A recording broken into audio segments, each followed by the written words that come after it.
2024 인천 평화 안보 포럼 함께하고 계시고요. 유익한 시간 보내고 계십니까? 2부 오후 세션에서는 평화 안보 세션, 그리고 자유 평화 세션, 그리고 통일 미래 세션이 진행이 되겠고요. 지금부터는 평화 안보 세션, 인천 상륙 작전과 한반도 평화 안보라는 주제로 전문가분들의 발표와 토론까지 이어서 듣도록 하겠습니다. 자, 이번 세션을 좌장으로 이끌어 주실 분이 계신데요. 박흥순 교수님께서 함께 해 주시겠습니다. 선문대학교 명예교수이시고요. 유엔 한국협회 부회장, 외교부 정책자문위원장을 역임하셨습니다. 어떤 이야기를 나눠주실지 여러분 박수로 환영해 주시기 바랍니다. 네, 차장님 부탁드리겠습니다. 네, 감사합니다. 소개받은 박흥순 교수입니다. 우선 오늘 이 의미 있는 인천평화안보 포럼에 참석해 주신 여러분께 감사드립니다. 제가 제1분과의 1주제의 사회를 맡아서 오늘 두 분의 저명한 그 인사의 기조 발제를 듣고 또 네 분의 저명 학자 그리고 외교부 대사님의 그 논평을 듣는 그런 순서로 진행을 하겠습니다. 또 이게 대부분이 한국 분들입니다만은 또 외국 분도 계시고 해서 필요할 땐 영어를 쓰겠고, 그러나 여러분들한테 통역이 잘 제공되는 걸로 알고 있습니다. 여러분들이 관심 있게 집중해 주시면 좋겠고, 또 오늘 발제하는 내용들은 사실 그 여러분들 가진 발제 자료집에 다 나와 있습니다. 그래서 시간 제약상 그 범위 내에서 좋은 말씀 해주시겠지만은 하여튼 여러분들이 끝까지 저희 패널의 주제에 맞춰서 관심 가져주시고, 혹시 시간이 되면 마지막 순서에 한두 분 질의응답 시간도 가질까 합니다. Honorable General John Tillery is here, so we'd like to start our first session, Incheon landing operation and the peace and security on the Korean Peninsula is the main topic of this first session. So we have 90 minutes altogether. So I will assign about 15 minutes each for speaker, main speaker. Then 8 minutes for each panelist. So I'd like to, without my own much intervention, first invite 김학준 이사장님. He's chairman of the Incheon University Foundation and a distinguished scholar on the Korean affairs. So I'd like to invite Professor Kim to speak.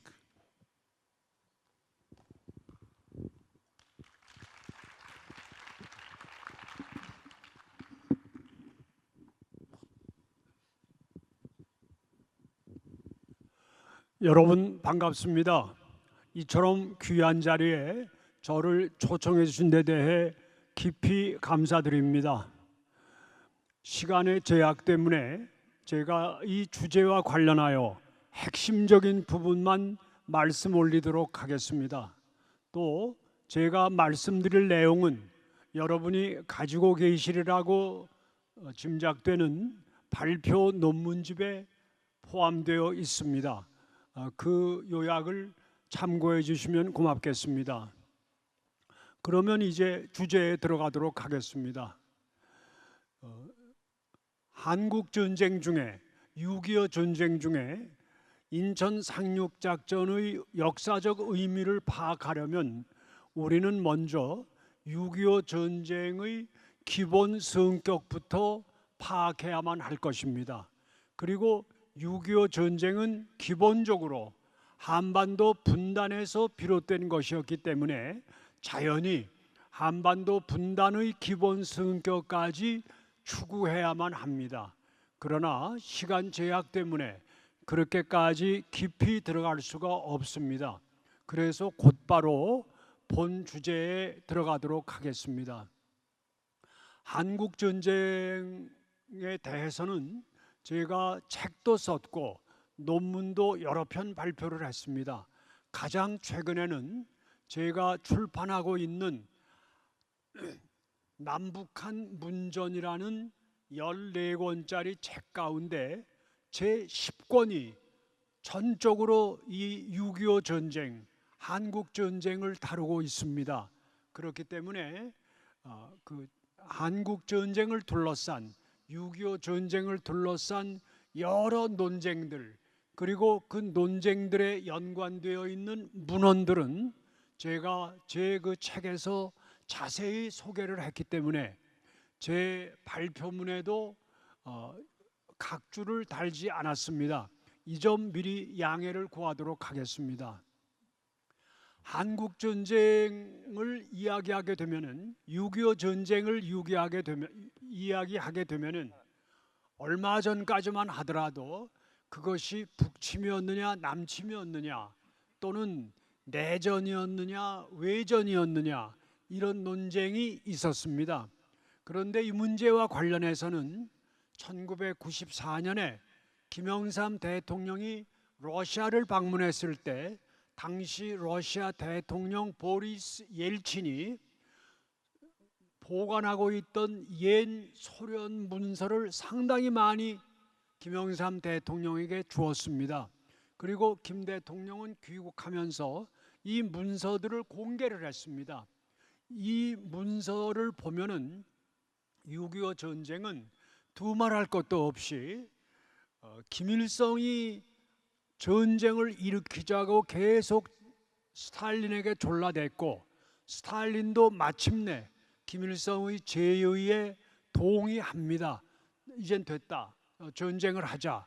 그리고 모택동도 동의를 합니다. 그래서 결론적으로 얘기한다면, 요약한다면 한국 전쟁은 6.25 전쟁은 스탈린의 최종적 동의 그리고 모택동의 역시 동의에 따라서 김일성이 일으킨 전쟁이었다.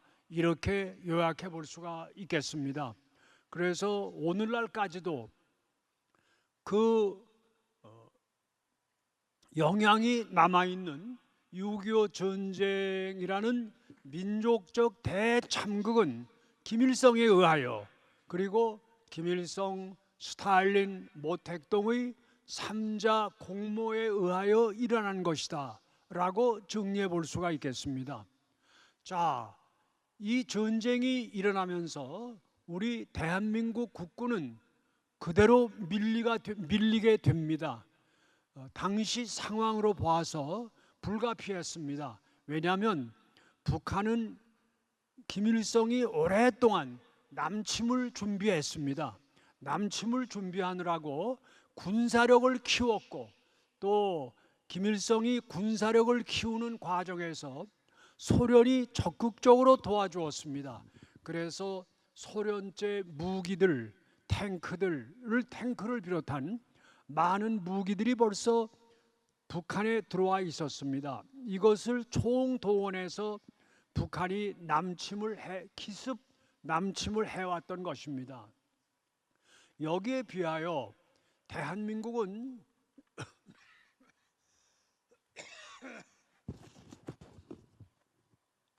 죄송합니다. 북한의 기습 남침에 대한 대비가 미흡했습니다.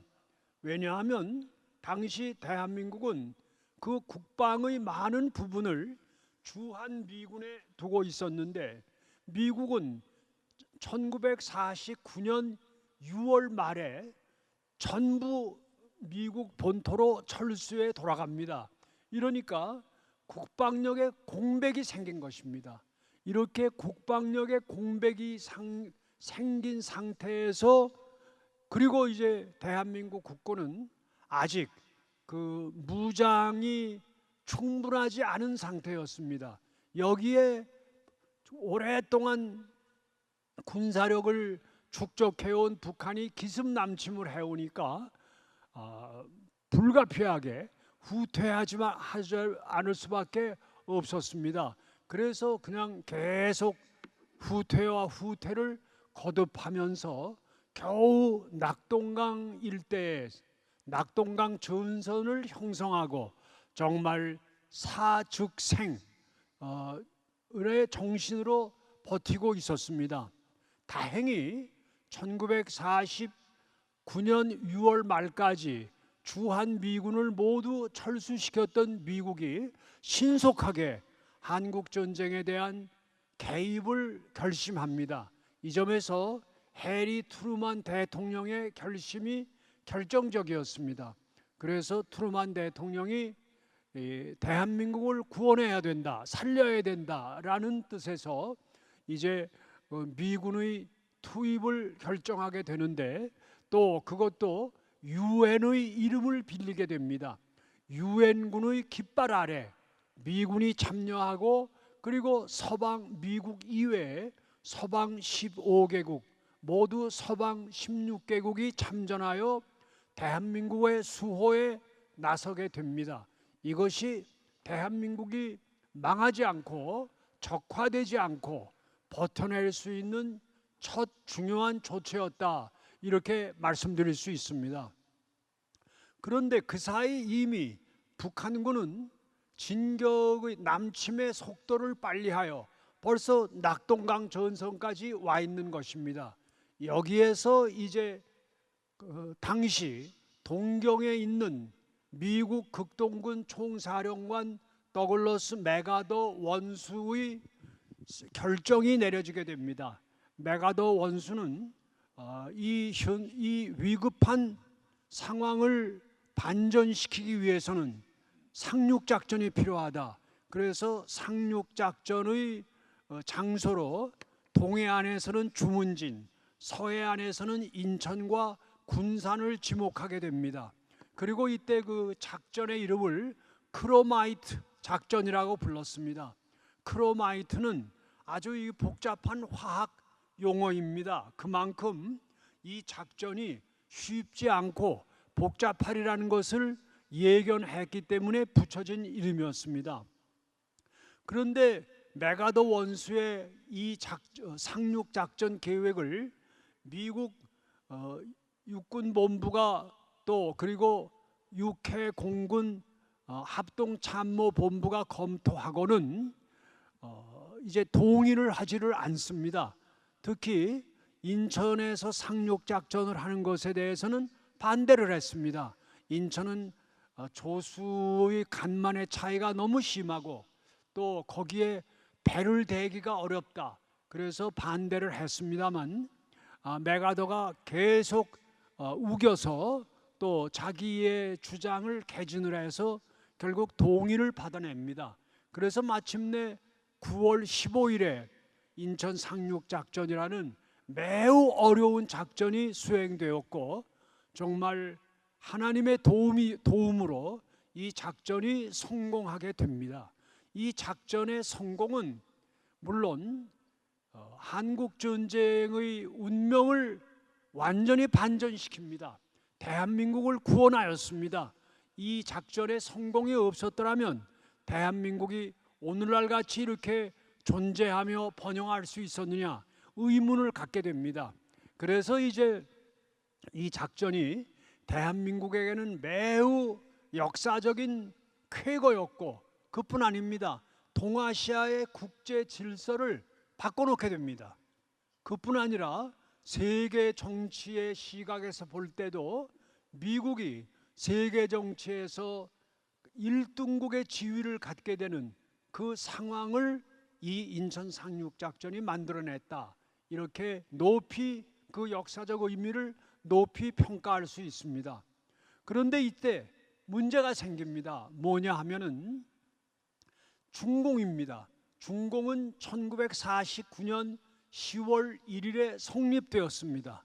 그런데 이 중공이 성립된 지 얼마 안 된 상황이고 대내외적으로 많은 문제를 안고 있었지만 이 전쟁에 개입하기로 결심하게 됩니다. 이것이 우리 민족에게는 새로운 재앙을 불러일으키게 됩니다.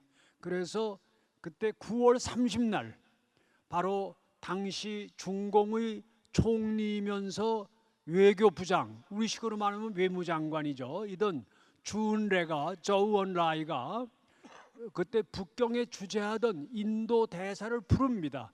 불러서 이렇게 얘기를 합니다. 만일 남조선 군대가, 즉 우리 대한민국 군대만 38선을 넘어온다면 우리는 가만히 있겠다. 그러나 외국 군대가 38선을 넘어온다면 우리는 개입하지 않을 수 없다. 이렇게 말을 합니다.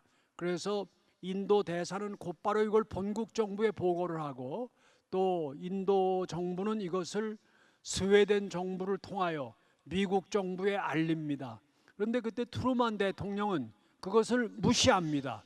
왜냐하면 그때 곧 유엔에서는 이 유엔군이 38선을 넘어 북상해야 하느냐, 북상을 동의하는 결의안이 표결을 기다리고 있었습니다. 그러니까 트루만 대통령의 생각으로는 중공이 이 표결을 막으려고 우리를 협박하는 것이다 라고 판단을 해서 그 경고를 무시합니다. 그리고 10월 1일에 대한민국 국군은 38선을 넘어서 북상하고 10월 7일에 유엔은 바로 유엔군의 북상을 승인합니다. 그래서 대한민국 국군을 비롯한 참전 16개국은 북진의 북진을 거듭해서 마침내 압록강과 두만강 국경까지 도달하게 됩니다. 그 사이에 대한민국 이승만 대통령은 원산을 방문하고 평양을 방문해서 그 사이에 공산 치하에서 시달리던 북한 주민들을 이제 우리 헌법에 따르면 대한민국 국민이죠를 위로 격려를 했습니다.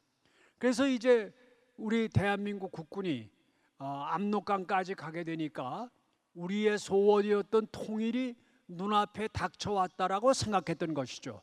그런데 그 사이 10월 하순에 중공군은 은밀하게 압록강을 넘어서 벌써 북한 땅에 들어와 있었습니다. 이것이 이제 새로운 비극의 씨앗이 되는 것입니다. 그래서 이제 너무나 이거는 준비가 안 돼 있었기 때문에 제가 제 발표문에 썼습니다만 메가더는 원래 성격이 좀 오만했어요. 오만했는데 자기 그 미국의 합동참모본부도 반대하던 인천 상륙작전을 자기가 성공시키니까 더욱더 자신감을 갖게 되었습니다. 자신감을 갖게 되어서 처음엔 뭐라고 얘기하느냐, 추수감사절까지 다 끝내겠다 그랬어요. 그러다가 크리스마스 때까지는 끝내겠다. 그래서 크리스마스 때까지는 지금 한반도에 나와서 싸우고 있는 미군을 다 고향에 돌려보내겠다. 이렇게까지 장담을 했습니다.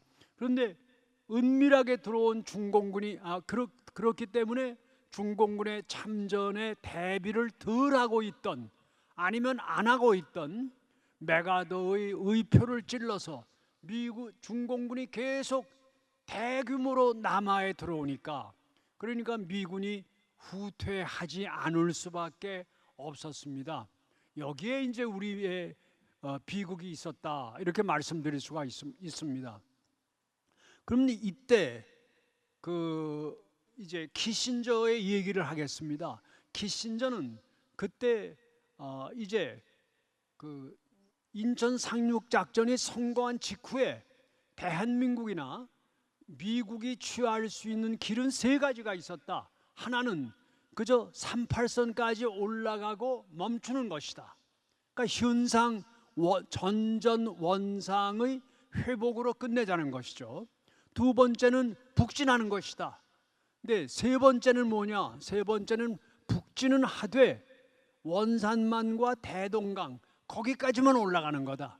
거기까지만 올라가면은 북한이라는 정권은 겨우 그저 북한의 좁은 영역만 통치하게 되고, 그렇게 되면 버티지 못한다. 버티지 못해서 결국은 망하게 된다. 또 거기까지만 가면은 중공이 개입할 명분이 없어진다.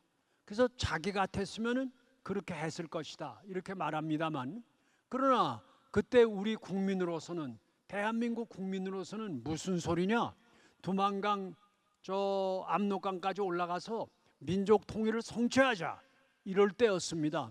어느 대통령이, 어느 정치가가 그 말을 안 들을 수 있었겠습니까? 저는 그래서 압록강 두만강까지 간 것은 충분히 이해할 수 있고 잘한 것이다 이렇게 말씀드립니다. 이제 매듭을 지어 보겠습니다.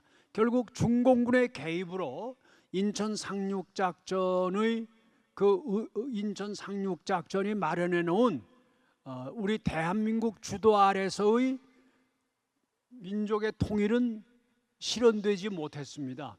근데 여기서 우리가 이제 교훈을 생각해야 되는 것은, 오늘날에도 북한 정권이 곧 붕괴할지 모른다 하는 얘기가 가끔 신문에도 보도가 됩니다.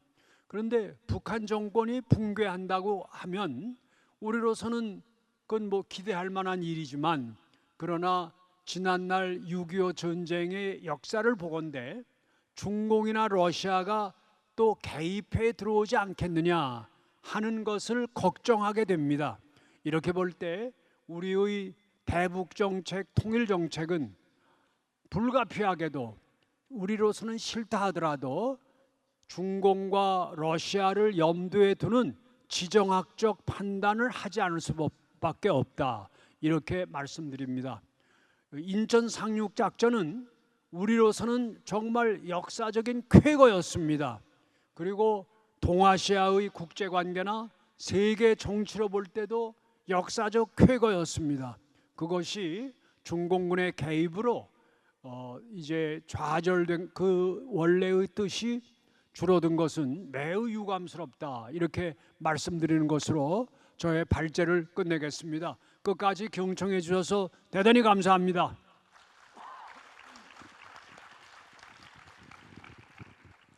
네, 이사장님 감사드립니다. 시간도 잘 지켜주시고, 특히 본인이 그 글에서 쓰신 바와 같이 인천 상륙작전의 경과, 배경, 그리고 6.25 전쟁 전체의 그 의미를 잘 요약을 해서 설명해 주셨습니다. 우리 김학준 이사장님은 교수로서 50여 년 동안 특히 이 문제, 한반도 문제, 특히 한국 전쟁 관련해서 한국 최고의 석학으로 오랫동안 일을 하셨기 때문에 저희들이 특별히 오랜만에 모시고 좋은 말씀을 들었습니다. 이따 토론이나 정중의 질의응답을 통해서 혹시 시간이 되면 추가적으로 말씀을 듣도록 하겠습니다.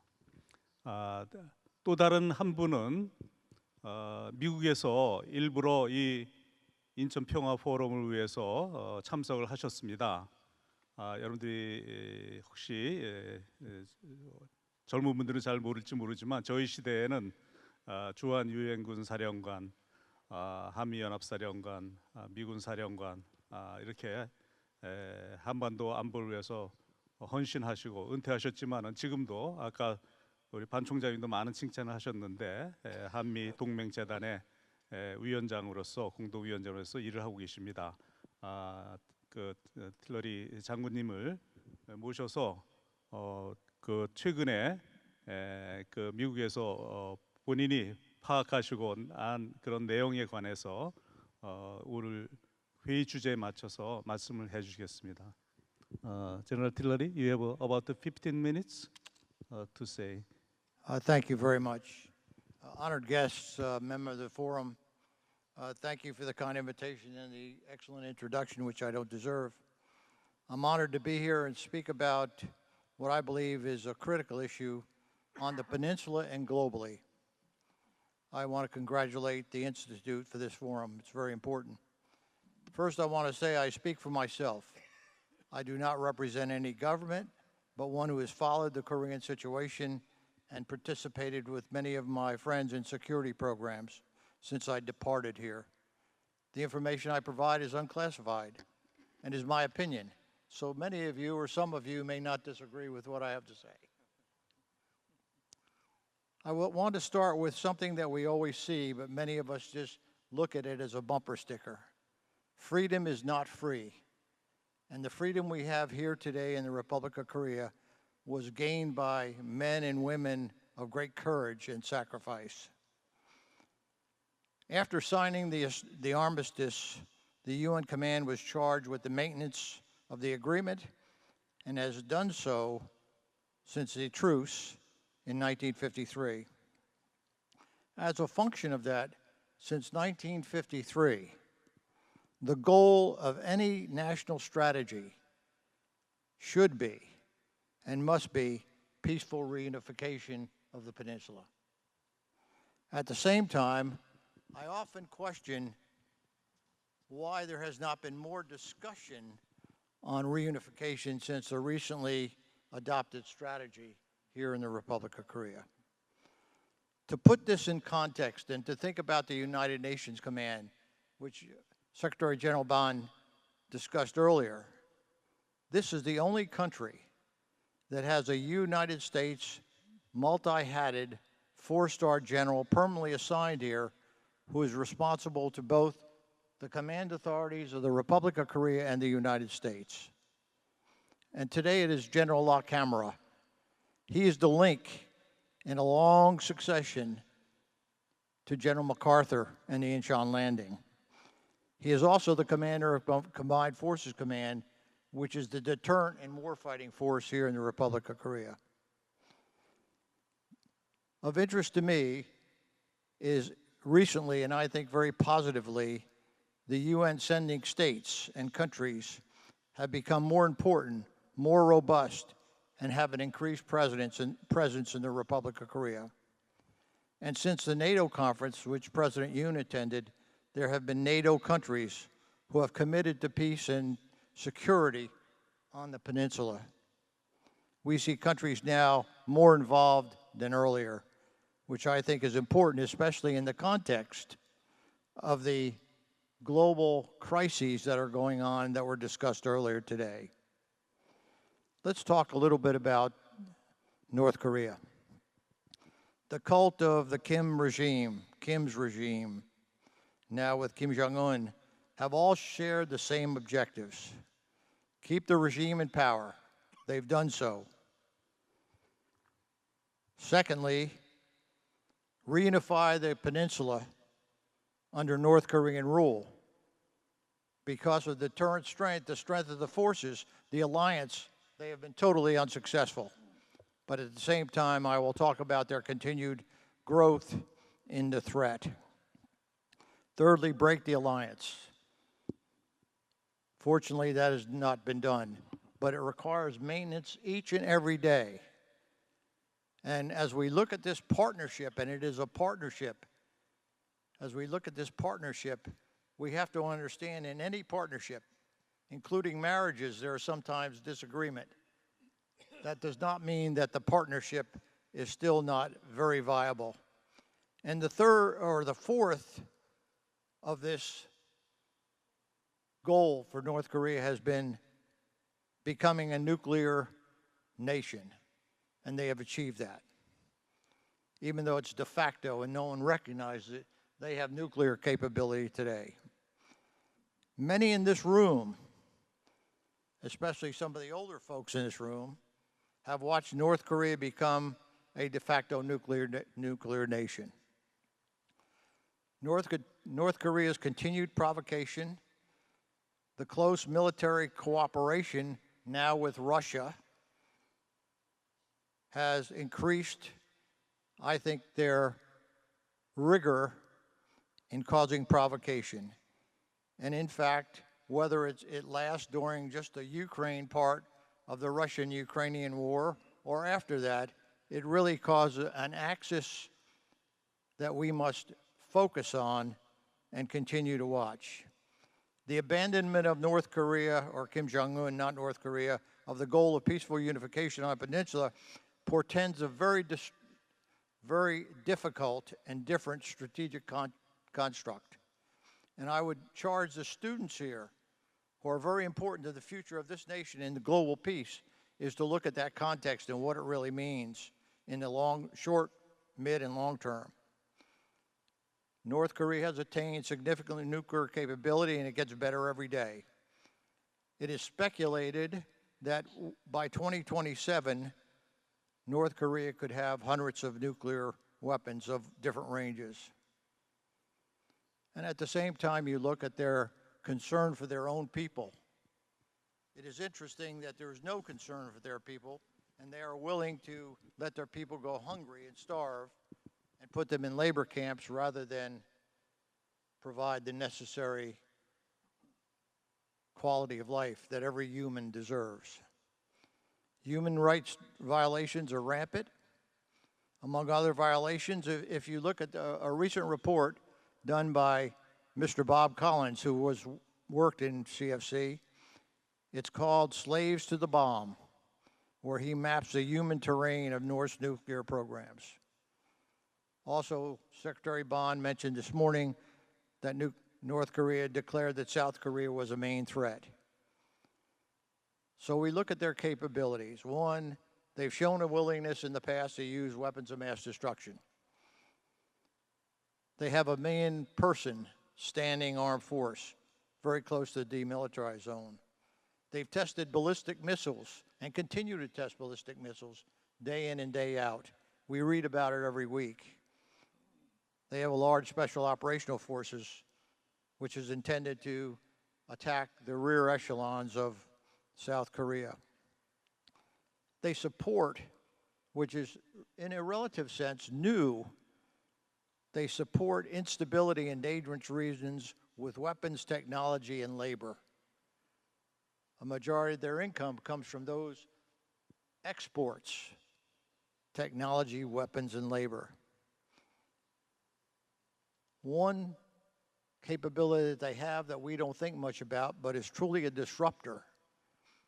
And of course, all, I would say, first nations such as South Korea has the same capability, is their cyber capability, which they have developed significantly and have units specifically focused on disruption of all systems from military to economic within the countries. So what have been the international responses? There have been sanctions, but sanctions are only successful if they are enforced. They cannot be enforced on what I will call a sine curve, where sometimes you enforce them and sometimes you don't. You must enforce sanctions as a strategic initiative and strategic benefit.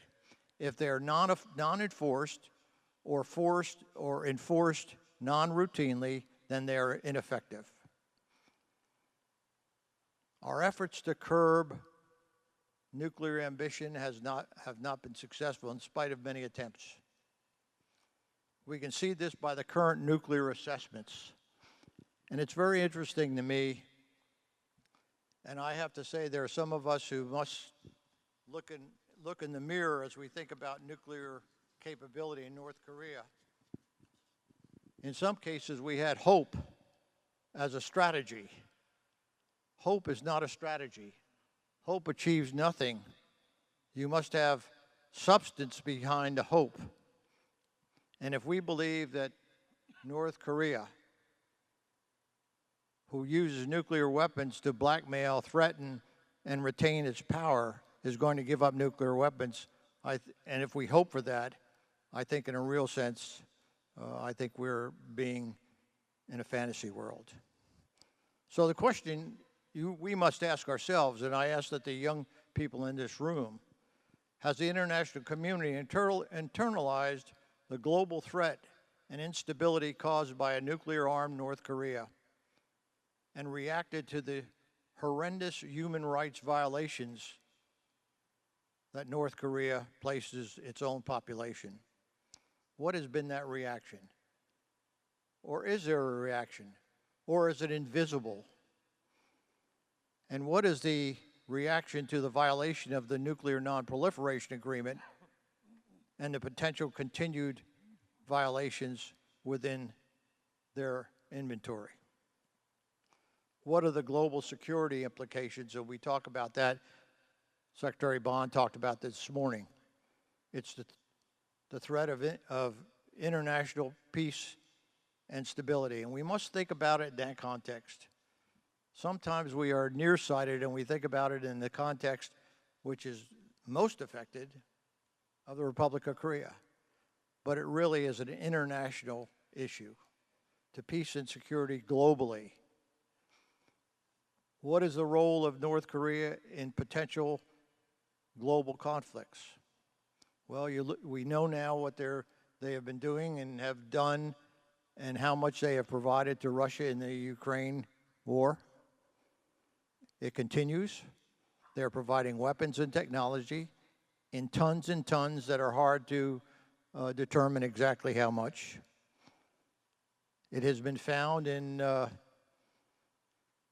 what I will call the crisis going on in Israel, whether it be with Hezbollah or with Hamas, that they have provided weapons to those terror groups.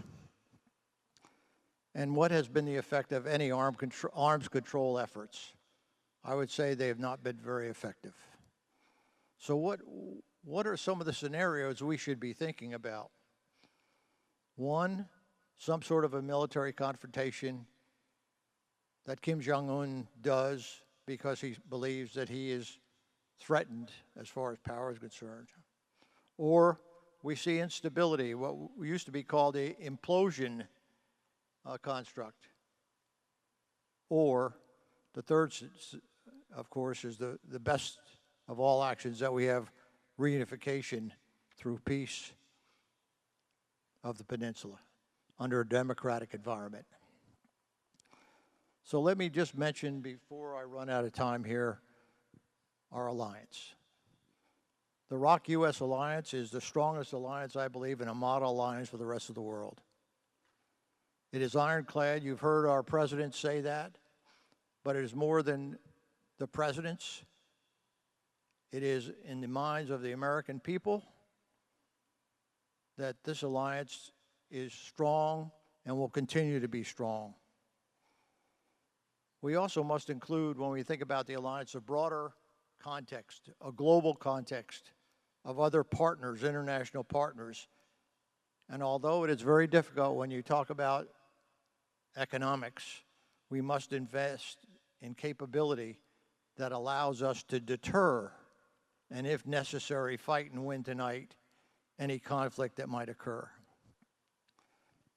One of the things that has always been what I will call a point of contention, and I'm very positive that this has occurred, is that we must continue realistic training and exercises from governmental to unit level. And we cannot be cowed by the North Korean threats. The only way a force can deter is by being strong every day.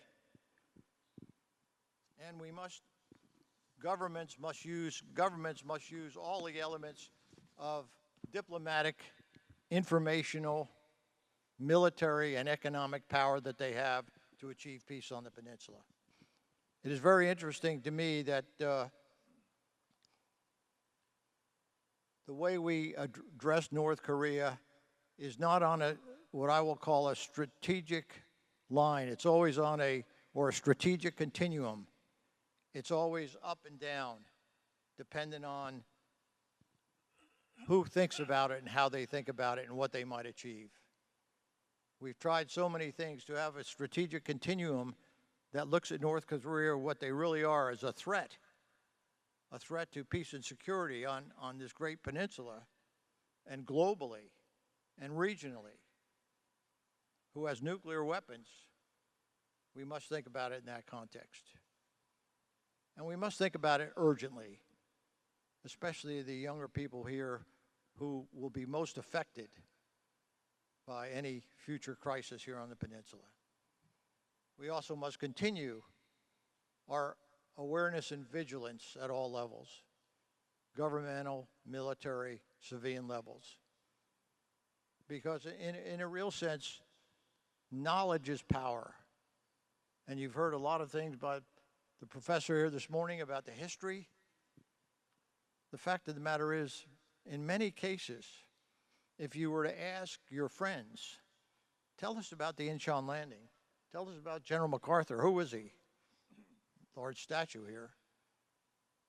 because we don't follow the context, we're not aware, we become invisible to what may happen here on the peninsula. So there are three things I will say. One, I want to express gratitude for this great security conference. Secondly, I think ongoing dialogue on the crucial issues that may affect the Republic of Korea, the region, and globally are very, very important. You know, there's a quote that I like to use, and it's attributed to different people. I think Edward Burke is one of the people it's attributed to, and I'm going to modify it because times have changed since he said this, or if he said it. In order for evil to triumph in this world, good people must do nothing. So you are charged to do something. Do something to make the Republic of Korea more secure. Do something to understand what the consequences are and be informed, and then make your own personal decisions. Thank you very much.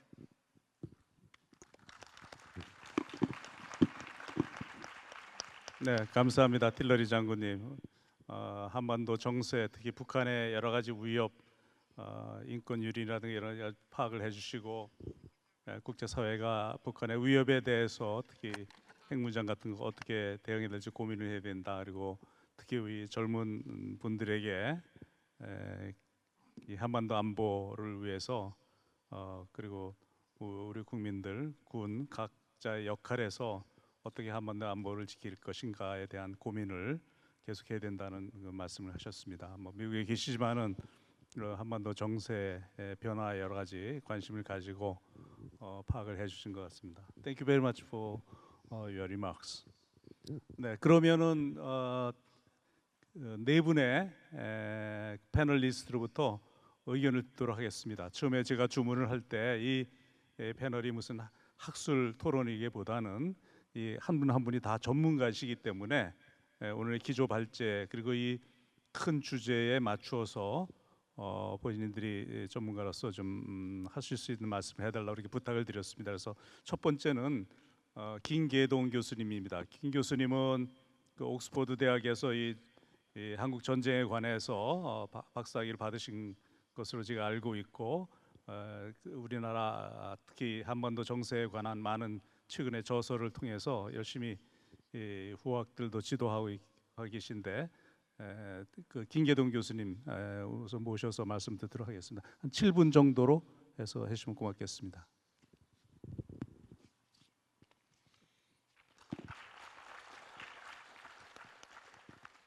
방금 소개받은 김계동입니다. 이 자리에서는 저희가 말하기 상당히 울려서 들리는데 청중석에서 뭐 괜찮으십니까? 그 김학준 이사장님은 제가 오래 전부터 예를 들어서 이사장님이 한국전쟁학회 회장할 때 제가 총무이사하고 그러면서 여러 번 뵈왔고 그랬기 때문에 이사장님 발표한 논문에 대해서는 뭐 저는 전부 다 동의하고 그렇기 때문에 뭐 뚜렷하게 다른 의견은 없고요. 저는 이 토론을 7분이기 때문에 짧기 때문에 그 김학준 이사장님이 말씀하신 거에 약간 보완하는 차원에서 제가 아는 것도 추가해서 말씀드리고 시간이 나오면은 평화에 대해서도 간략하게 제 생각을 말씀드리겠습니다. 그 상륙 작전을 이 전쟁 역사에서 찾아오면 여러 번 있습니다. 그래서 그게 보통 두 가지 의미가 있는데 하나는 전쟁 초기에 전세를 완전히 뒤집기 위해서 하는 상륙 작전이 있고 또 하나는 전쟁이 거의 끝나갈 때 완전히 정리하고 점령하는 하기 위한 상륙 작전이 있는데 대개 보면은 뭐 2차 대전 때 노르만디 상륙 작전 같은 거는 전쟁이 거의 끝나가는 과정에서 이 상륙 작전을 했고 인천 상륙 작전은 전쟁 초기에 상당히 위험 부담도 많았고 그래서 미국 내에서는 이 상륙 작전에 대해서 반대도 많이 있었다고 얘기 들었고요. 근데 일단은 성공을 합니다. 성공을 하는데 만약에 인천 상륙 작전을 하지 않았으면 어떻게 됐을까? 제 생각에는 이 한국 전쟁이 상당히 어려운 과정을 겪게 되지 않았을까.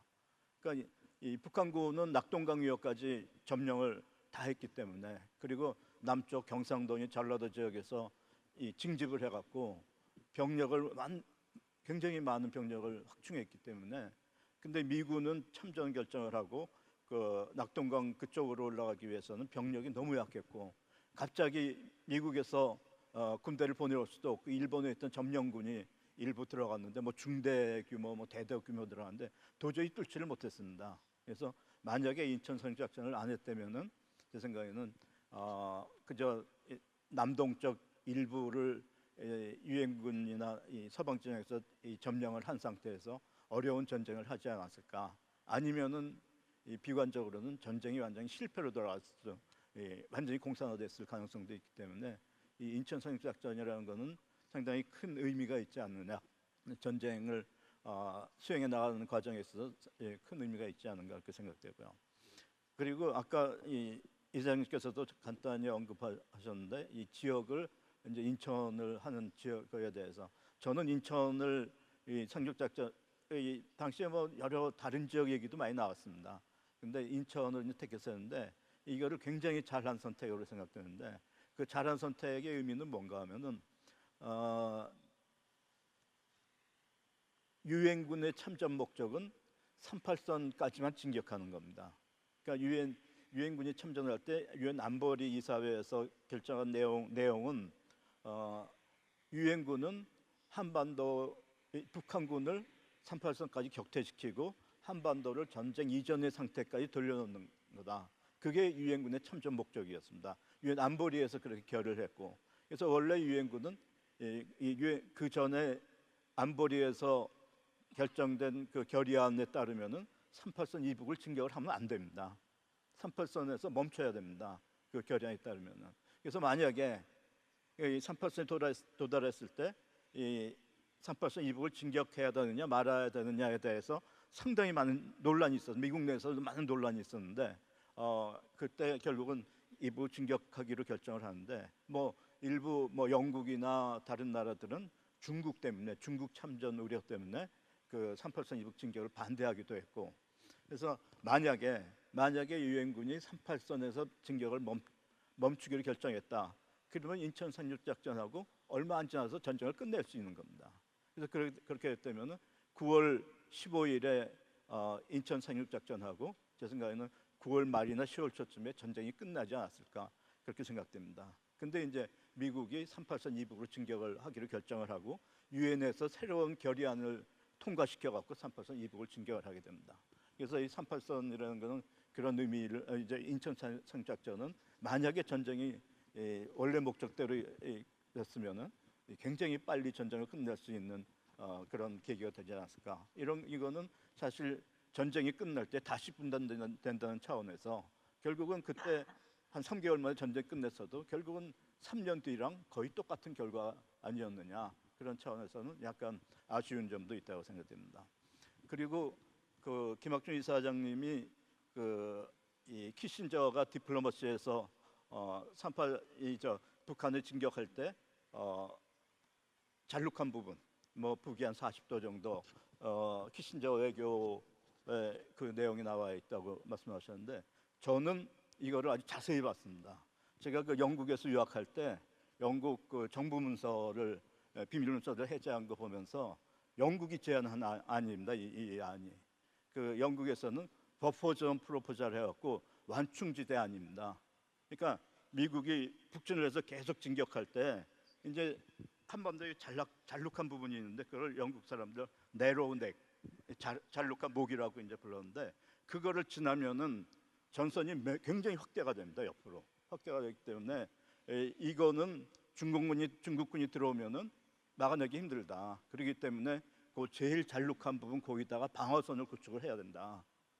영국은 이런 전쟁을 많이 해봤기 때문에 그런 이제 전략적인 생각을 갖고 굉장히 심각하게 미국한테 제의를 합니다. 여러 번 제의를 하고, 근데 미국은 이제 맥아더가 안 받아들이고 그래서 그 진격을 해버렸는데, 그래서 그 내용을 보면은 저는 한국 전쟁의 이 제일 아쉬운 부분 중에 하나가 그때 그 북위 40도선 거기는 38선 이제 평양 윗선입니다. 평양보다 윗선입니다. 그 잘륙한 부분이.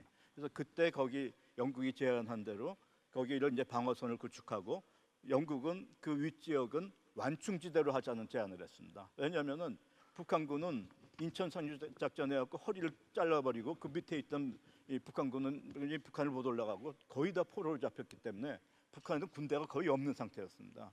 그래서 북한 지역에 그 40도선 이북 지역에 거의 없었기 때문에 그때 만약에 거기 멈췄다면 만약에 분단이 됐더라도 평양 이북이 분단선이 되고 그리고 분단이 안 되면은 우리가 유리한 입장에서 그 통일 제의를 할 수 있지 않을까 그렇게 생각됩니다.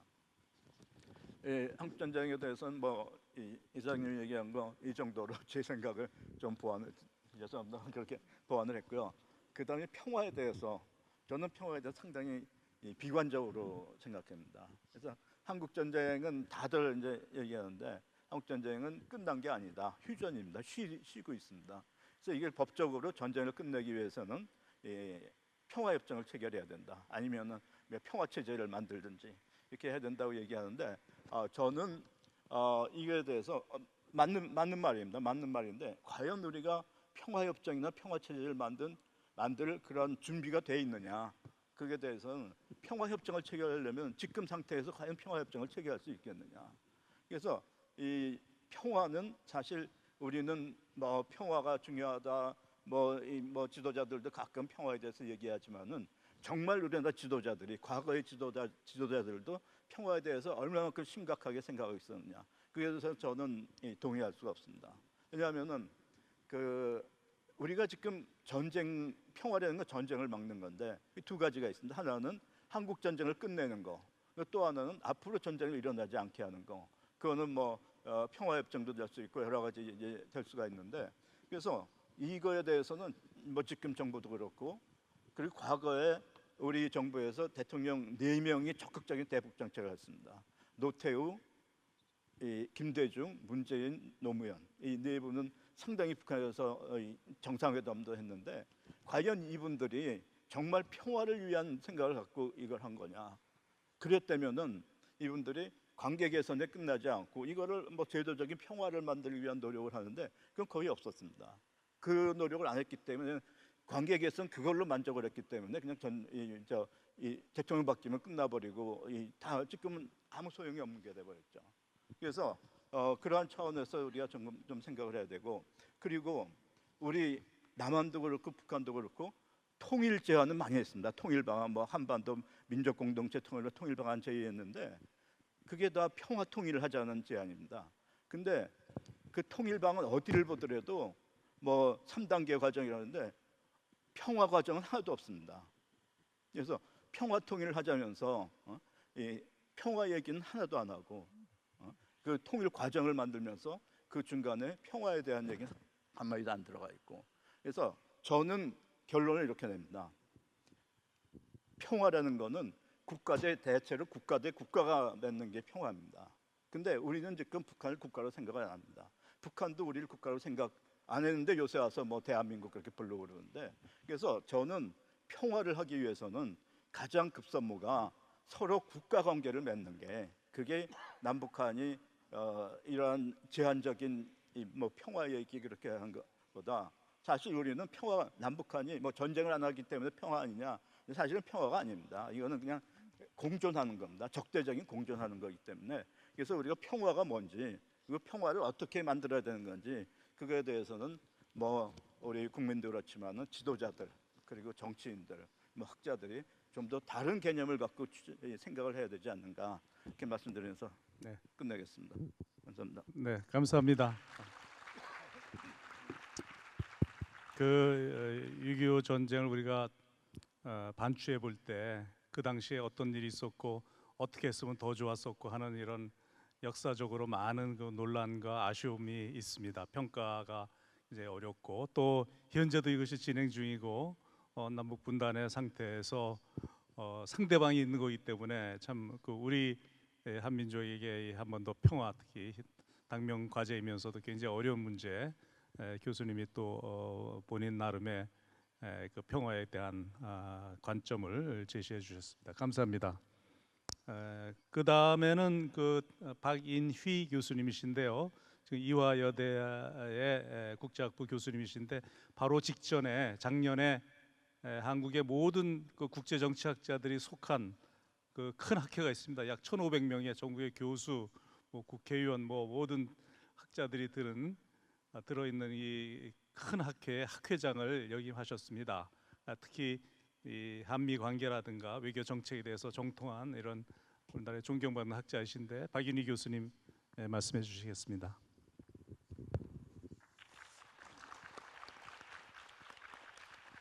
네, 소개받은 이화여대 박인희입니다. 여기서는 마이크가 많이 울리는데 이쪽을 보고 계시는 청중분들은 괜찮으시다고 하니 그냥 편안하게 말씀을 드리겠습니다.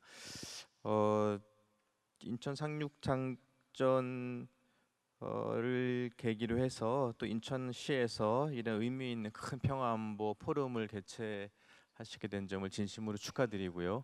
개인적으로 참석할 수 있어서 영광스럽게 생각을 합니다. 틸러리 사령관님과 김학준 이사장님의 말씀에 뭐 크게 반론을 제기하거나 그럴 사안은 없고 두 분의 말씀에 이어서 두 분의 발제에 이어서 저는 특히 한미 동맹을 중심으로 조금 말씀을 이어나가고 제 의견을 보태보도록 하겠습니다. 글쎄 학생들도 많이 계시고 합니다만은 한 50년 채 안 되는 40여 년의 그 냉전이라는 걸 20세기에 경험을 하게 되는데요. 냉전기에 이런저런 군사적인 충돌과 뭐 작전 이런 거 있었습니다만은 소위 말하는 국제전 성격의 전쟁은 냉전을 통틀어서 한국과 베트남에서만 일어나게 되죠. 그래서 그 국제전 성격의 메이저 대규모 전쟁은 공교롭게도 동아시아에서 한반도와 베트남에서 발생을 했고요. 특히 한국 전쟁의 경우는 6.25의 경우는 48년 우리 지금 현대 정부가 들어선 직후에 전쟁을 경험하게 되고 또 전쟁이 진행되는 동안이 소위 말하는 그 냉전이 초기에 정착되고 구조화되고 하는 과정과 맞물려서 한국 전쟁은 더군다나 미국의 주도에 의한 참전에 의한 한미 동맹은 한국의 지금의 한국 현대적인 국가 정체성을 완성하는데 굉장히 중요한 요인으로 작용을 하게 됩니다. 더군다나 전쟁 이후에 다시 체결하게 된 지금의 한미 동맹은 뭐 학생분들도 계셔서 첨언을 하면은 동맹이라는 표현은 일상적으로는 뭐 자유롭게 쓸 수 있겠습니다만은 외교 관계에서는 굉장히 중요하고 민감한 표현이고요. 우리나라는 미국만을 동맹 파트너로 이제 얼라이언스라는 관계를 맺고 있죠. 미국은 뭐 여러 나라와 이제 동맹 관계를 맺고 있긴 합니다만은 특히 이제 한국이 뭐 절대 빈곤 상태에서 맺게 되었던 한미 동맹은 군사적으로는 물론이고 뭐 정치 발전, 경제 발전, 또 문화적인 뭐 성장 이런 거에 굉장히 중요한 그런 에너지원으로 작용을 하게 됩니다. 약간 이론의 반론의 여지가 있긴 합니다만은 아시아, 특히 동아시아의 대부분의 국가들은 식민 지배를 당하죠. 근데 이제 대부분의 국가들은 서구 국가들한테 식민 지배를 당하게 됩니다. 근데 아시아에서 특이하게 한국과 대만만 일본으로부터 같은 아시아 문명권의 국가로부터 오랜 기간 식민 지배를 당합니다.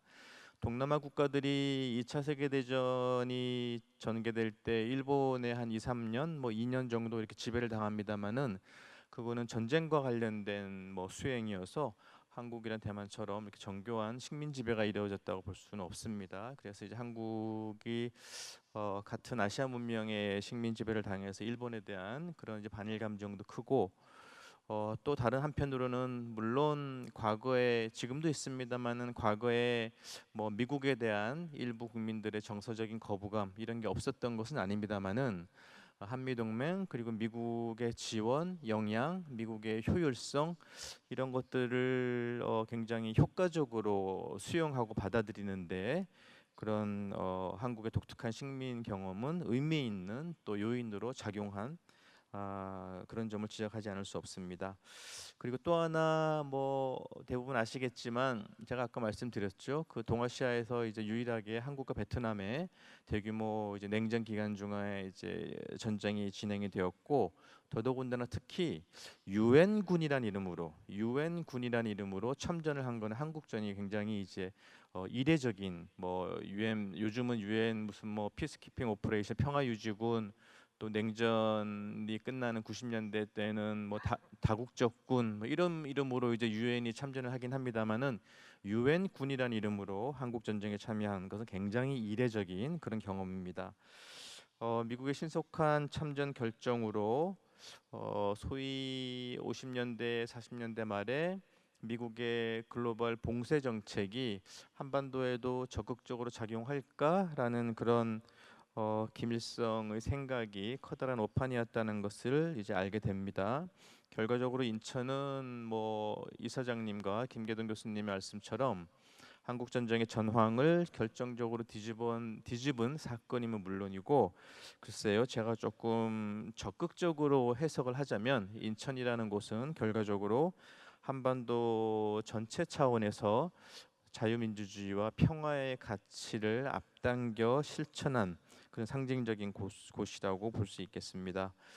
또 그런 과거의 의미를 현대적 의미로 적극적으로 확장을 해 보면은 인천은 최근 들어서 개인적으로 제가 뭐 또 알고 있습니다만은 뭐 인천에 있는 인천대학교 같은 경우는 중국학 연구를 굉장히 이제 적극적으로 많이 주도하고 계시잖아요. 그래서 미중 전략 경쟁이 심화되는 상황에서 뭐라 그럴까요? 그 이제 동아시아 안보 환경이 악화되는 이제 그런 상황을 고려해 보면은 인천은 한국 전쟁의 결정적인 경험이라는 상징성에 머무르지 않고 한반도의 평화는 물론이고 동아시아 평화 또 미중 경쟁의 평화적인 관리 이런 이미지를 두루안고 있는 그런 도시의 정체성을 떠올리게 됩니다. 근대 국가는 우리가 이제 우리나라도 뭐 2000년이 넘는 자랑스러운 역사가 있습니다만은 이제 근대 질서에 우리가 들어간 것은 조금 늦었죠. 유럽 국가들에 비해서. 그래서 뭐 300여 년 뭐 이렇게 근대의 역사가 시작이 되는데 대부분의 근대에 진입한 대부분의 국가들은 두 가지 목표를 설정을 하게 됩니다. 우선은 먹고 사는 문제이죠. 경제 성장의 문제이고 먹고 사는 문제를 해결했던 대부분의 국가들은 근대 국가는 정치 발전, 민주주의에 관심을 가지게 됩니다.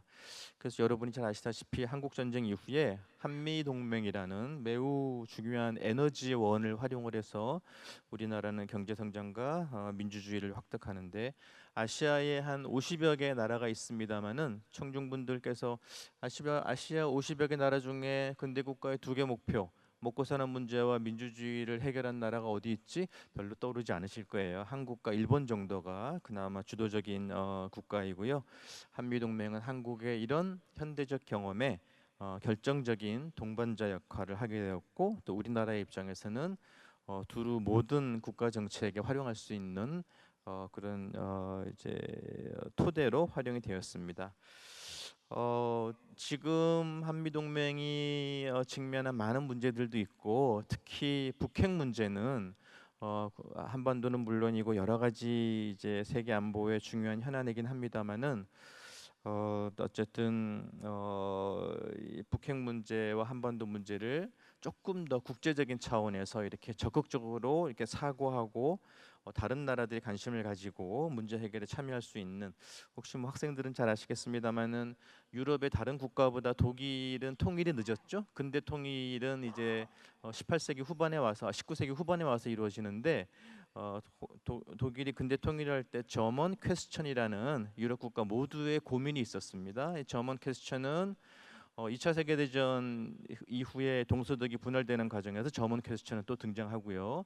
90년대 독일이 통일이 다시 이루어지는 과정에서도 저먼 퀘스천은 다시 부상을 합니다. 그런 것처럼 한반도 문제도 코리안 퀘스천이 되어서 우리는 물론이고 우리를 도와주는 국제사회 많은 국가들과 함께 북한 문제 해결에 적극 참여해야 될 그럴 때이고 한미 동맹은 그 과정에서 가장 중요한 기둥 같은 중심축과 같은 그런 작용을 할 것으로 믿습니다. 더더군다나 마지막으로 인천이라는 곳에서 열린 회의다 보니 미중 경쟁을 바로 코앞에서 눈앞에서 목도하고 있는 그런 곳이에요. 그래서 미국, 중국과 다 잘 지내고 싶어 하죠. 전 세계 모든 나라는. 하지만 북한 문제로 인해서 한국은 독특한 처지이기 때문에 미국과 중국 모두를 아까 김학준 이사장님 말씀처럼 미국과 중국 모두를 우리 편으로 이렇게 만드는, 다른 나라에서는 감히 생각도 못하는 한국 우리나라 고유한 그래도 외교 모델, 이런 것들을 인천에서 상상하고 시작하는 그런 계기가 되었으면 좋겠습니다. 네, 이상 토론 마치겠습니다. 네, 박 교수님 감사합니다. 아까 틸러리 장군도 얘기하셨고 아마 저 기조 발제를 통해서 반 총장님도 말씀하셨고 유정보 시장님도 인천이 국제 평화 도심을 선포하고, 또 이번 회의 주제도 그렇고 전체적으로 인천이 갖는 역사성과 상징성, 그리고 한반도 평화와 평화 정책에 갖는 함의 이런 것이 많은데, 그런 맥락에서 좋은 제언을 해주셨다고 생각이 됩니다. 이번에는 외교부의 현직 외교관 고위 대표이신데, 우리나라가 여러분들 아시다시피 지금 유엔 안보리의 비상임 이사국으로 3번째 재임을 하고 있습니다. 그 모든 문제를 본부에서 총괄하는 우리 이경철 대사님이십니다. 굉장히 바쁘신데도 불구하고 먼 데까지 이렇게 와주시고, 특히 지금 유엔 총회가 곧 개막이 되는데 그런 모든 업무 부담에도 불구하고 이 자리에 참석해 주신 이경철 대사님 말씀을 듣도록 하겠습니다.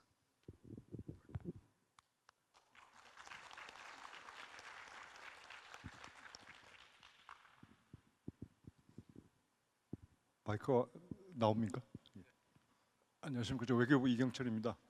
사실 이제 주최 측에서 듣기로 이제 영어로 하라고 이렇게 들어서 영어로 쓰고 막 생각하고 있었는데 우리말로 해서 너무 편하고 좋습니다.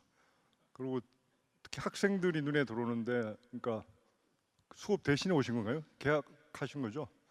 허락받고 온 거죠? 예.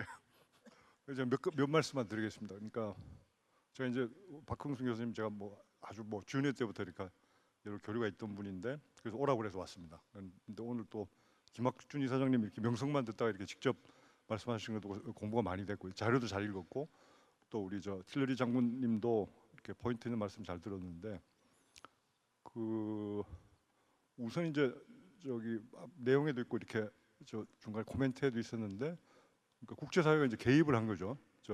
침략이 있어서 북한으로부터의 침략이 있어서 이제 국제사회가 개입을 하고 우리도 또 이렇게 항전을 하고 해서 이제 자유를 지키고 생존을 지킨 건데, 이제 거기에서 유엔 안보리가 이제 큰 역할을 했는데, 그 뭔가 하면, 그러니까 2차 대전 끝나고 유엔 헌장이 채택이 됐거든요.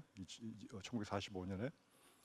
근데 그 유엔 헌장의 가장 큰 특징이 뭐냐 하면, 그 전에는 전쟁이 불법은 아니었어요. 비난을 할 수 있어도 불법은 아니었고, 그러니까 다만 그 전에도 전쟁에 관한 법률이 있었는데, 그건 이제 전쟁을 수행할 때 개전을 어떻게 하라든지 절차적인 거라든지 민간인 어떻게 보호하라든지 그런 거지, 전쟁 자체가 불법은 아니었어요. 근데 유엔 헌장이 그냥 나온 게 아니고 1차 대전, 2차 대전 수백만 수천만 희생을 겪고 나니까 더 이상 안 되겠다 해서 전쟁 자체를 불법화한 게 이제 유엔 헌장의 의미거든요. 침략하지 말라는, 그러니까 2조 4항에 나오는데 그 대외 관계의 수단으로서 무력 사용을 금한다 이렇게 되죠. 딱 2가지 예외가 있는데, 하나는 자위권, 먼저 공격을 받았을 때 그건 자연법에 권리죠. 그건 굳이 규정하지 않더라도 그건 당연히 있는 권리고, 그게 아니면 유엔 안전보장이사회가 승인하는 경우 딱 2가지 외에는 나머지 다 불법화시킨 거죠. 근데 그런 상황에서 그런 유엔 헌장이 적용되고, 그러니까 유엔의 소위 말하는 집단 안전보장 체제, 컬렉티브 시큐리티 시스템이라고 하는 게 그게 자리에 있는데, 그게 실제로 적용된 어떻게 보면 최초 사례고, 그게 헌장 그대로 온전히 된 건 아니지만 하여튼 상당히 성공적으로 국제사회가 개입하는 그런 근거를 제공했고, 제가 82호, 83호, 84 다 뽑아왔거든요. 이제 결의가 채택이 됐죠. 연속해서 당일날 채택도 되고 그다음 이틀 후에도 되고 7월 초에도 되고 이렇게 해서 연이은 결의에 따라서 그 북한의 침략이라고 딱 규정을 해놨어요. 그러니까 뭐 여기 보면 교리에 보면 armed attack on the Republic of Korea by forces from North Korea 이렇게 돼 있어요. 그러니까 그 침략이 있고 그다음 그걸 격퇴하고 또 그 평화를 회복하기 위한 그 조치에 각국이 이제 지원할 것을 요청하고 그런 조치에 필요한 메커니즘을 도입하고 그 무게를 싣고 그런 역할을 한 거죠. 그런데 다만 여기서 한 가지만 말씀드리면 이제 그 거부권이라는 게 있잖아요. 상임이사국에 상임이사국이 5개 있지 않습니까?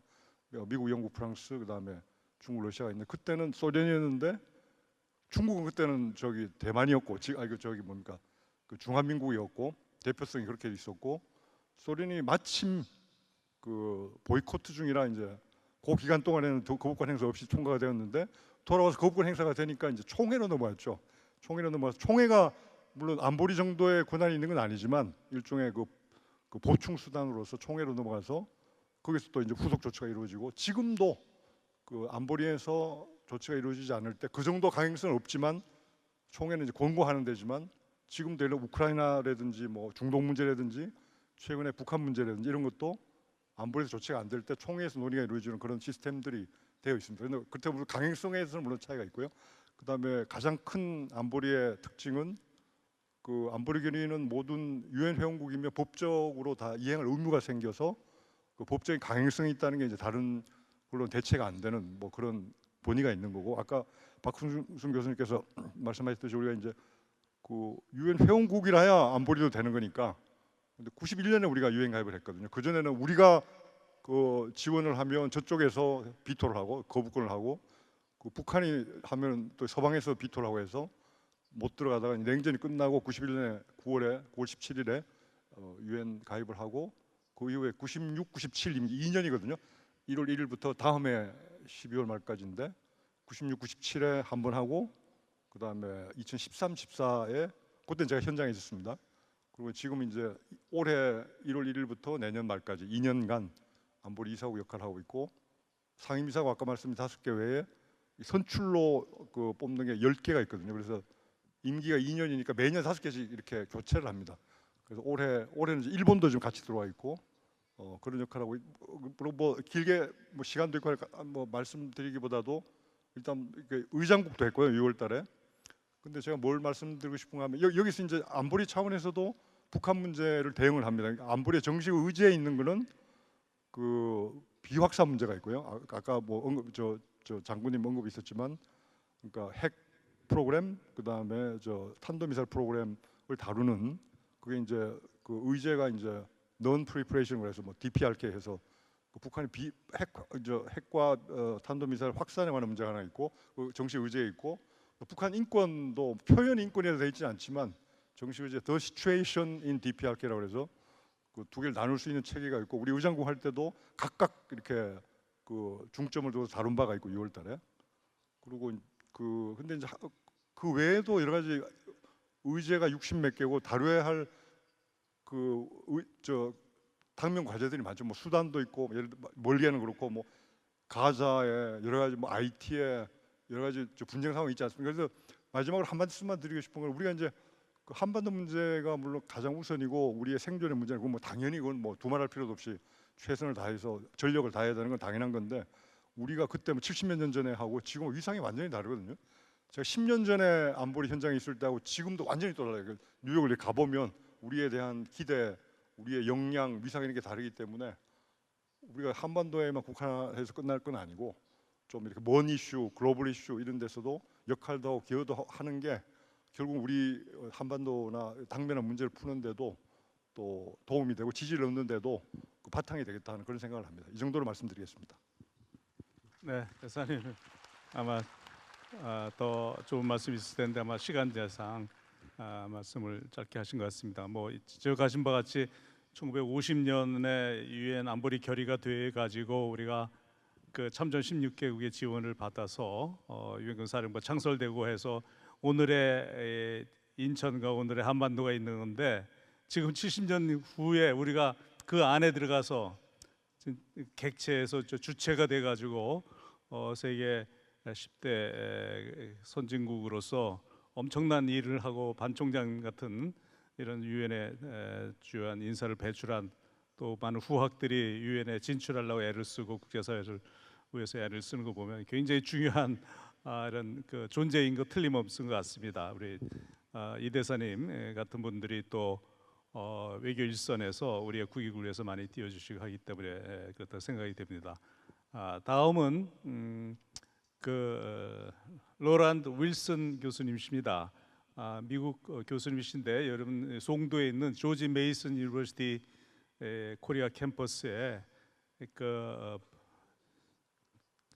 컨플릭트 애널리시스 레졸루션 센터라고 제가 읽었는데 어떤 분쟁 그 분석과 해결 센터 전공도 그쪽으로 하시고 이렇게 해서 교수를 하고 계신데 오늘 참석해 주셨습니다.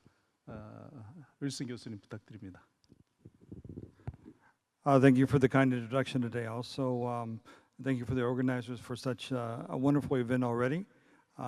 Before I get started, I'd like to recognize also, particularly the young students, or as I say at school, the young scholars that we have in the audience. I think it's very important for you to be here today. As you listen to these two great speakers, you learned a lot about history. You learned a lot about the alliance, and I think that's important for all of you to take in to your daily lives for the future. First of all, for Professor Kim, I greatly appreciate the historical analysis of the Korean War and the Incheon landing. As a retired Marine, a U.S. Marine, and three uncles that served in the Korean War, I have a great appreciation for that history and the importance of it, and hopefully we can all take that forward.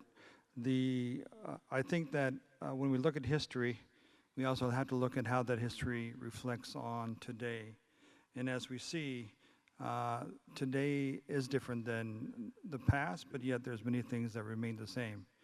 The Korean Peninsula is still divided. It's the last remnants of the Cold War. And so therefore, we're still not there to get unification. We have peace, but it's called what's called negative peace.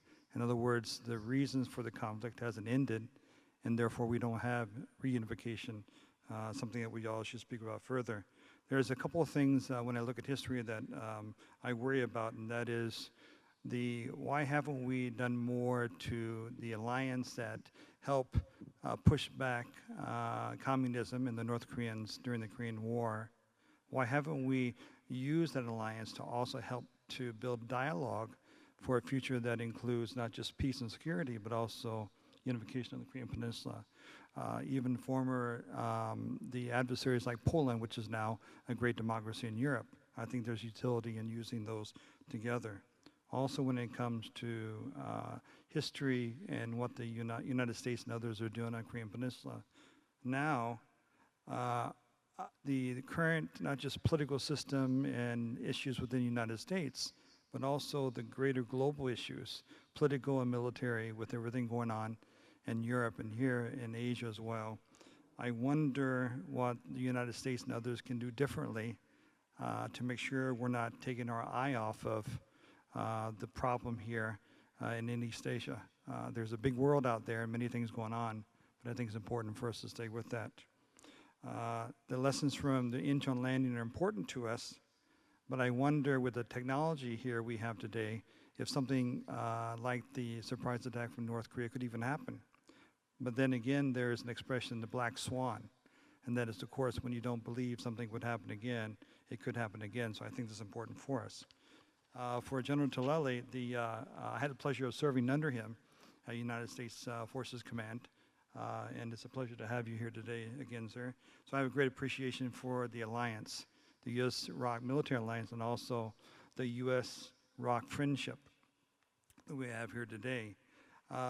What worries me about this alliance, though, is that there are not many, but there are some that say the United Nations Command, and even the USFK and CFC, which you could call it a pyramid of stability here in Korea, are no longer relevant. The roles and missions are no longer relevant, and so therefore many want to look to see the UNC to be abolished, and also USFK or CFC to be changed in a way that may be detrimental to the alliance here. So I worry about that tremendously daily. Additionally, I think that we underestimate allies in the region and our ability to bring democracies together. We see that regional allies are important, but yet we do very little yet with Japan, particularly here in Korea because of historical difficulties, to bring in Japan, which is necessary, I believe, to have a great alliance and to support democracy, not just in Korea, but in the greater region itself. So I wonder what we can do to maybe make that alliance stronger and to bring in the Japanese for that. Additionally, and this goes to the younger audience out here, lately the younger audience doesn't want to sacrifice. They don't want to learn history. That's not important to them. So how can we collectively do a better job of teaching our young the importance of history, as was given by earlier, and then also the importance of our alliance and friendship, because if we don't think about it, we don't learn about it, certainly there's ability to lose that. And if I may close, we talk about unification. I see, not just in South Korea, but around the world, what's called autistic hostility, meaning the indifferences or the dislike for different countries around the world. And I think that's caused by not just military camps and alliances and reinventions, but also the inability for us to reach across the table and talk with people that we may not necessarily know or like. We're not having that engagement with it. Back a long time ago, the United States started what's called the Fulbright. And the first students to come over, some of the first were from the former Soviet Union. They were all KGB spies at the time, we knew that. But yet, through that Fulbright program, we were able to bring relationships together and get to know the others across the table. And I think we forgot that form of public diplomacy, or the need to bring in us from the ground up, as well as a military and political alliance to get something done. So we have to remember that peace is not free. As was said by General Tilley earlier, we have to be able to be prepared to fight for it. But peace doesn't mean less security. Security doesn't mean less peace. It goes hand in hand together. And I hope that we can remember that today and continue to teach that to the young we have out here. Thank you. Thank you very much, Professor Wilson. We have a very tight time limit here, a couple of minutes to finish. So first of all, I would like to give, if you want, you can respond to his remarks on the changing role of CFC and other concerns.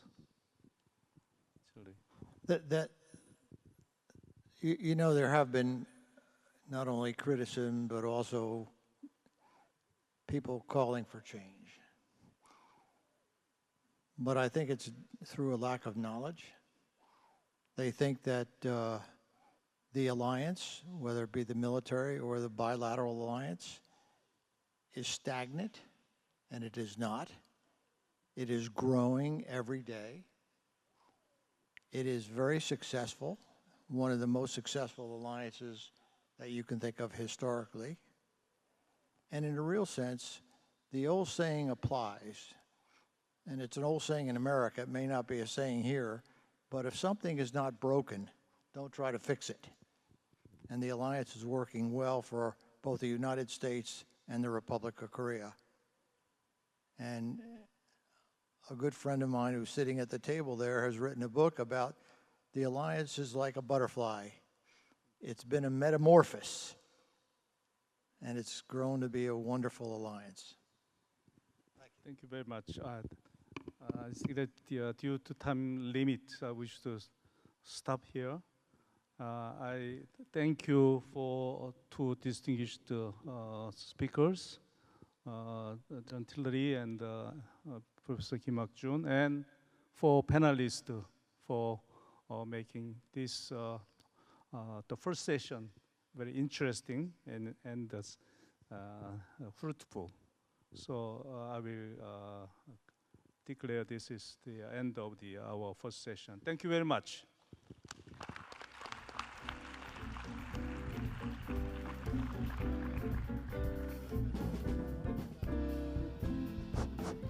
네, 수고해주신 모든 분들께 여러분 다시 한번 큰 박수 보내주시죠. 네, 아울러 긴 시간 진행에 수고해주신 좌장님께도 감사 인사를 드리겠습니다. 고맙습니다.